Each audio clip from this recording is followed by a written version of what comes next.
Okay, so I'm going to backtrack for just a second. We're talking about what shapes are made when you dissect a cone. And so we said when you dissect a cone with just a plane, you've got a circle shape, you've got a parabola if you dissect it at the base. If you do it in the center of the cone, you get an ellipse. And if you go through both planes, you get a hyperbola. And I talked about there's really one big equation. If we learn this and we learn how to slightly manipulate it and read the coefficients and signs, we can graph all of these and come up with equations for these. Okay, so I showed I said the equation is x squared plus y squared equals r squared. And then I said if we have an equation, x squared plus y squared equal 9, how can we graph that? Well, 9 is a square of 3, so that becomes x squared plus y squared equal 3 squared, which means our radius is equal to 3.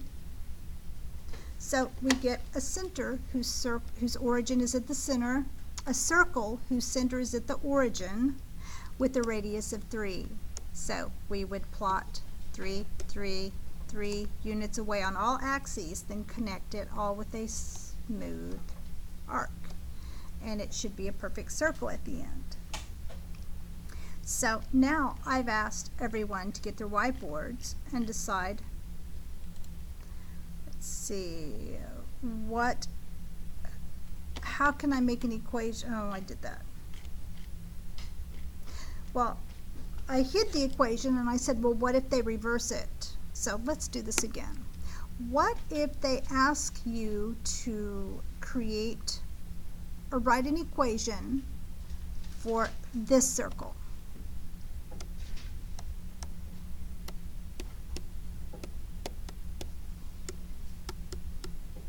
Okay.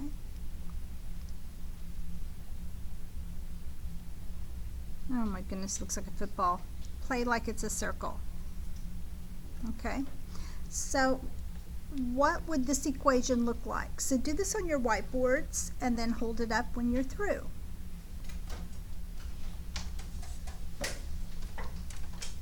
Just write the equation nice and big.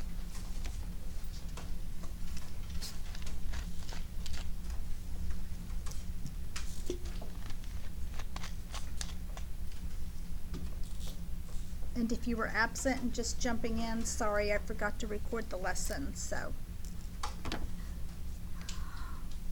hopefully this is good enough to catch you up. Okay? So what should this equation look like from this graph? Hold up your boards. Okay, I see mostly correct answers, and I see some of you on the right track. Just a couple we need to work with. Okay, so don't erase anything. Okay, so what do we know here? We've got a circle whose center is at the origin with a radius of what? 4. So we know that the radius is equal to 4 on this. And we know we've got the equation for a circle, x squared plus y squared equal r squared. And let's replace r with 4. So we have x squared plus y squared equal 4 squared, and 4 squared is 16. So some of you left off the square and you just had x squared plus y squared equal 4. Remember, it's radius squared. Everything's squared, x, y, r. X squared plus y squared equal r squared. Well, the radius of this circle with the center at the origin is 4. So it's 4 squared, which is 16. So you could say the equation for this circle is x squared plus y squared equals 16. Okay? Any questions on that? And there were a few who got close, and then I saw someone with the 2, and I know exactly what they were thinking. They were like, okay, 4, what squared is equal to 4? 2. So be careful. This 4 is your radius. So you got to plug that radius back into the original equation. The 4 into the equation. 4 squared. Any questions on this? Okay, look at the back of your assignment. I've asked you to turn over practice K10-1 and look at number 9. They want us to draw a circle with a radius of 7. And they've given you a grid here to start this one on. Okay, notice that each unit is 2.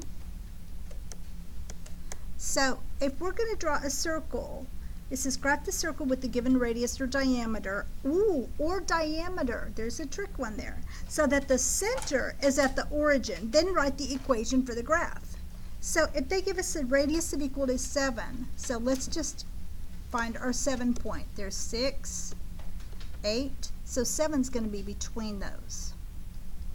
And same thing up here, 2, 4, 6, 8. And I surely didn't get myself enough room. There, there, and we'll just play like all of this is in a perfect world. Okay, so everything should be at -7, -7. That's going to be 7 and 7. So it's going to fall between that 6 and 8. -6 and -8. Now connect your arcs. And mine's going to be really, really off because I'm freehanding and I ran out of room. Okay, so you should have a center reaching out 7 units on all sides. Okay, now what would the equation look like for this? What's my radius? So very good. So we're going to write x squared plus y squared equal r squared, and radius is 7, so we can replace that with a 7 squared. And what is 7 squared? 7 times 7 is 49. Love it. So there's your equation. So make sure you've got the graph and write this in the box. Any questions on that? Okay, number 10 says, now let's do this for a radius of 8. So let me see everybody do that one quickly. And notice that they don't give you the grid anymore, so you're just going to have to make it fit. And what I usually do is I just go 8, 8, -8, -8. There's my origin, and bump, bump, bump, bump. Okay, so now what would the equation look like? X squared plus y squared equal r squared. And what's our radius? 8. So it's going to be 8 squared, which is 64. Yes, very good job. X squared plus y squared equals 64. So there it is. That's all there is to these assignments. Except, look at number 12. 12 and 13, they don't give us radius. What do they give us? And why don't we know about the diameter of a circle? The diameter is the measure from one side to the other. So we've got a center, and we know that radius is just half the diameter. Right? And this is the diameter from there to there. So they give us a diameter of 10. So from here to here, it's 10. So what is the radius? 5, because it's half of 10. So that means that this is going to go 1, 2, 3, 4, 5. And backwards, -1, -2, -3, -4, -5. So we know our radius is equal to 5. So now we can draw that circle. So at 5, -5s. Right? And what's our equation? X squared plus y squared equal 5 squared. And I'll let you finish it. Okay? So at home tonight, we've done 9, 10, and 12. I want you to work 11 and 13 at home tonight and flip back to the first page.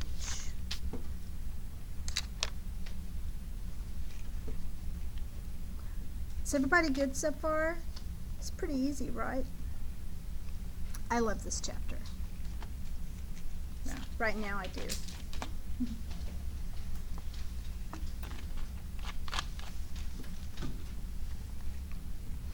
Alright, so let's look. What happens if our equation changes a little bit? Oh, before I move on, there's one thing I want to talk about. Lines of symmetry and domain and range. In a circle, it's quite easy. Line of symmetry means where can I fold this circle and it would be a perfect image of itself. Well, when your center is at the origin, because it's a circle, any line that passes through the origin is a line of symmetry. For a circle, any line that passes through the origin is a line of symmetry. You can put any line here, so it's infinite number of lines. You can draw a line through that origin, fold it in half, and it will be a perfect image of itself. So that one's quite easy. Now that also includes the x and y axis, but it includes an infinite amount more. Okay, everybody good there? So line of symmetry for a circle, any line that passes through the axis at the origin, passes through the origin is a line of symmetry. Okay. Now when you talk about domain and range, domain we always know that has to do with the x values. So look at how high does x go? It goes up to 8 and it goes down, the smallest it gets is -8. So those are our bounds, 8 and -8. Well, we know this is going to get bigger than -8, but smaller than the +8. So there's your domain. It's all the values between -8 and 8. So formally we can say the domain is x is greater than or equal to -8, but less than or equal to 8. Now when we talk about range, all we have to do is reverse the x to the y because it's perfect all the way around, right? So same thing, range is going to be -8. So y is greater than or equal to -8, but less than or equal to +8. So there's my domain and range. So lines of symmetry, any line that passes through the origin is a line of symmetry for that circle whose center is at the origin. And domain and range, it's just the boundaries of your x and y's, okay, and everything in between. Now let's look at this problem 1. What happens when one of these values change? What happens when you don't have a coefficient of 1 anymore? And they give us this. Whoops, I didn't mean to do that. They give us this. On number 1, on our practice K, they give us 9x squared plus y squared equal 9. So they're giving us a little different problem here. They give us a coefficient on the x value. Well, I can tell you right now, that's going to cause this to be an ellipse. Okay? So if you had a 9 all the way around, well, you could factor that out and have x squared plus y squared equal 1, and then you'd be back to a circle. But when you can't factor it out and you have a coefficient of your x that doesn't match the coefficient of the y, you've got an ellipse. But is it going to be one stretched this way, or is it going to be one stretched this way? Okay, so that's what we're going to figure out. So the first time they just have us graph it. And what's the easiest way to graph these? Get your x and y intercepts. See where this thing is intersecting, right? Is it up here and there? So let's see. So they start off by giving us a graph, and they plug some values in, and notice they just got the x and y intercepts. They turned y to 0 and solved for x, and they got 1 and -1, See, when you turn y to 0, you get 9x squared equal 9. Divide each side by 9, and you get x squared equal 1. Well, square root of each side, x equals positive negative 1. So there it is, positive negative 1. So we've got y, we've got two intercepts right now. So over 1, and y is not moving, so we're there and there at 1 and negative 1. Now let's plug in a 0 for x. So what happens then when you plug in a 0 for x? This goes away, and you have y squared equal 9. Well, y squared equal 9, well, take the square root of each side, and you get that y is equal to positive negative 3. And there it is, positive negative 3. So 0, positive 3 up here, and 0, negative 3 down here. So we know this is the ellipse. Now connect everything with the smooth curve. This is the tall, skinny ellipse. Okay. So it's sort of backwards of what you might think. You would think, well, the x value was, the x coefficient was bigger than the y coefficient. So you want to think that maybe x was longer than the y, that it would make one like this, but it's actually opposite of what it looks like. And if you forget that, just plug in your zeros and get your x and y intercepts, and you'll find out quickly what shape that's going to make. Okay, so when your coefficients are different, you've got an ellipse. And if the x value coefficient, if the x coefficient is greater than the y coefficient, you have what I'm going to call a vertical ellipse. If it was reversed and we had the 9 over here and a 1 here, we had x squared plus 9y squared equal 9, then it would be reversed this way to a horizontal ellipse. And when I say vertical and horizontal, I'm talking about what happens if I take this guy and I squeeze it on both sides, and I keep squeezing it together, I end up with the horizontal line, right, as I push it in. So that's why, a vertical line. That's why I call this the vertical ellipse. And likewise,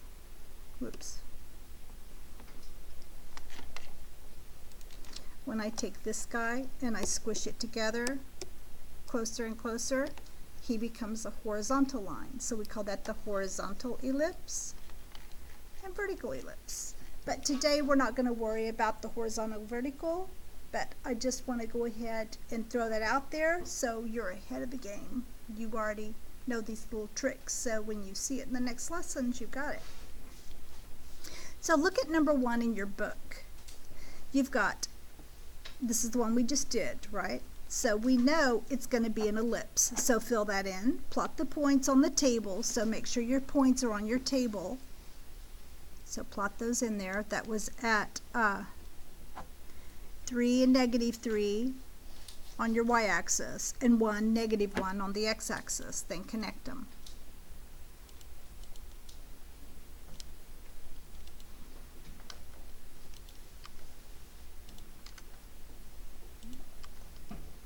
All right, then after you do that, I'm trying to clean this up.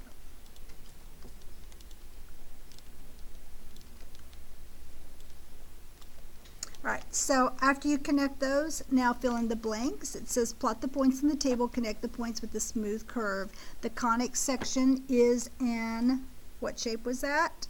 Ellipse. So write ellipse in that first square. The conic section has 2 lines of symmetry. Oh, now we talked about the circle, but we didn't talk about the ellipse. So when I have an ellipse, I think I drew one here somewhere.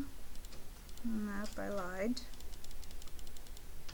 Okay, so when I have an ellipse and I look for lines of symmetry, let me do this.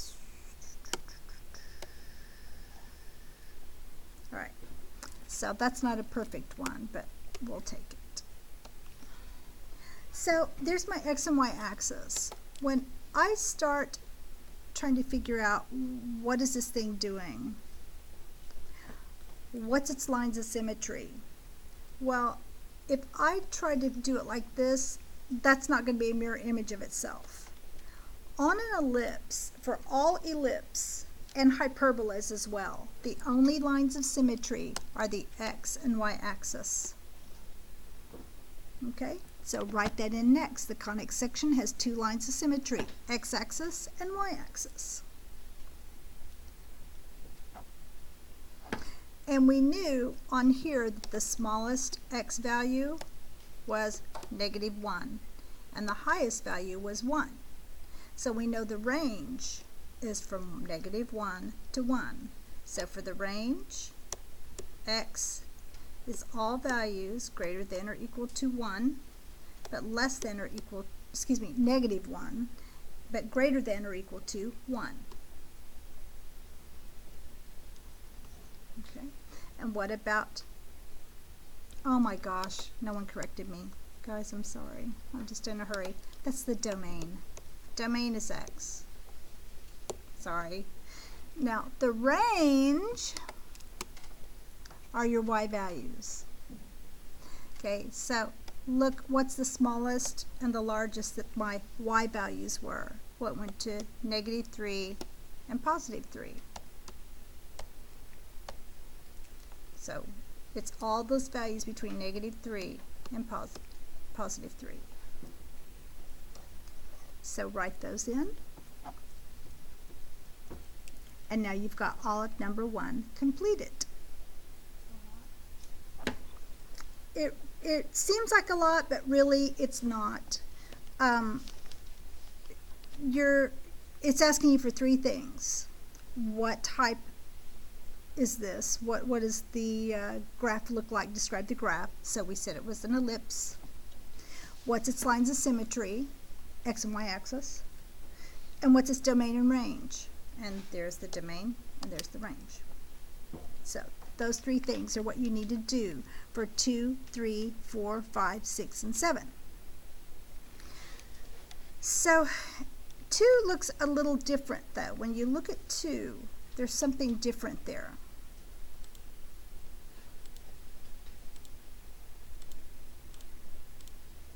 Well, let me just add another page there. Okay, on number 2, you've got x squared minus y squared equals 16. How does that differ from our circle equation? The circle has a plus. This has a minus. Well, I'm going to tell you right now, we could sit here and discover this, which is what they want us to do on number 2. But when you've got a minus sign in the circle equation, that creates a hyperbola. Okay? A hyperbola, which I ran out of room for. Alright, so let's just plug in some points and see what flies. So when you have x squared minus y squared equals 16, well, I'm going to tell you now, this is a hyperbola. The negative sign's here on the y, so that's going to create one that does this and this. But how far out do we go from the origin? Well, that has to do with this. What is this a square of? So these are 4 units out, 4 and -4. And we're going to learn more about this tomorrow. So it's a hyperbola. Now, if you wanted to know exactly how much is this curve, how much should I curve it, you could go ahead and pick another point out. I would do 5 and -5, or maybe 6 and -6, and you could get 2 more points. But notice, all of this in here is undefined. And if I had more time right now, I would plug in several numbers and show you. Well, actually, let me do that. So if I plug in a 0 for x, or no, let me do a 1. I'll do this one right here. Let's let x equal 1. So what do I get? I'm going to get, for x equal 1, I'm going to get 1 squared plus, whoops, I already did it, minus y squared equal 16. Okay, so let's start solving. Well, 1 squared is just 1. So I'm going to subtract 1 from each side. And then I'm going to get negative y squared equal 15. Okay, I'm going to get rid of that. So divide or multiply each side by negative 1. And it flips my sign. So I have y squared equal negative 15. Well, there is nothing that I can square and get a negative number. So this doesn't exist. It's undefined. That's why we end up with all these blanks for all these numbers, because when you plug them in, they're undefined. Okay, but when we hit this point, the square of that number, and everything past it going both directions, we get values. So that's how we get this beautiful hyperbola. Okay? So when we talk about, again, the lines of symmetry here, well, it's just your x and y axis. So for ellipse and hyperbolas, it's always going to be the x and y axis, nothing else. For a circle, it's anything that passes through the origin, any line that passes through the origin. Now let's talk about domain and range. It's a little different for hyperbolas now. So our domain, the x values, well, let's look. Well, my x starts at 4 and everything to the right of 4, so it's greater than or equal to 4. But it's also everything less than or equal to negative 4. So there's your domain. Greater than or equal to 4, less than or equal to negative 4. Now, when you look at the range, well, range, or what can my y values be? Well, these go on forever and ever, and they grow upwards and downwards. So the range is going to be all real numbers, and it's always going to be that way for this type of hyperbola.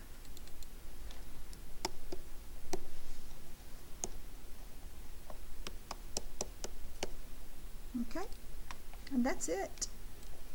Whoa, I didn't mean to do that. Okay. Any questions? Okay, so, excuse me, again, you're going to have, actually, it's just 1 through 13 and skip 8. But if you want to do 8, it's a good exercise. It's easy. But you may skip 8 for time's sake. And we'll turn this in first thing tomorrow. And we've got over half of it done now, so it should be quite easy. Any questions on anything we've done today? Okay, if you will turn over, like, close your notes and go to the standardized test prep. I would like for you to work problems 1, 3, and 4, and then leave it on the desk of the front of your row on the way out. There it is, standardized test prep, problems 1, 3, and 4.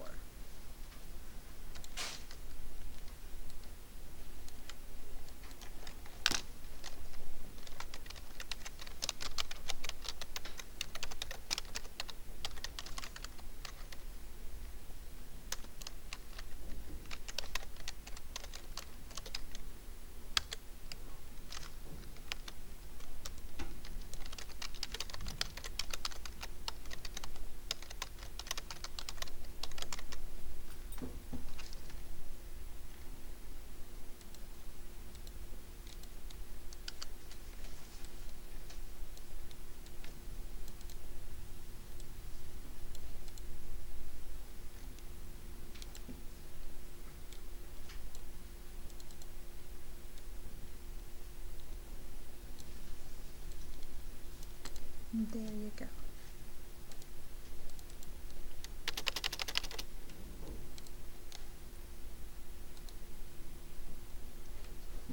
Okay, and then we'll take up your other assignment tomorrow morning, and we'll move on with your assignment, and we'll do this every day. So we'll learn, do, quiz, learn, do, quiz. Okay. And that concludes our lesson for today. Thank you for watching.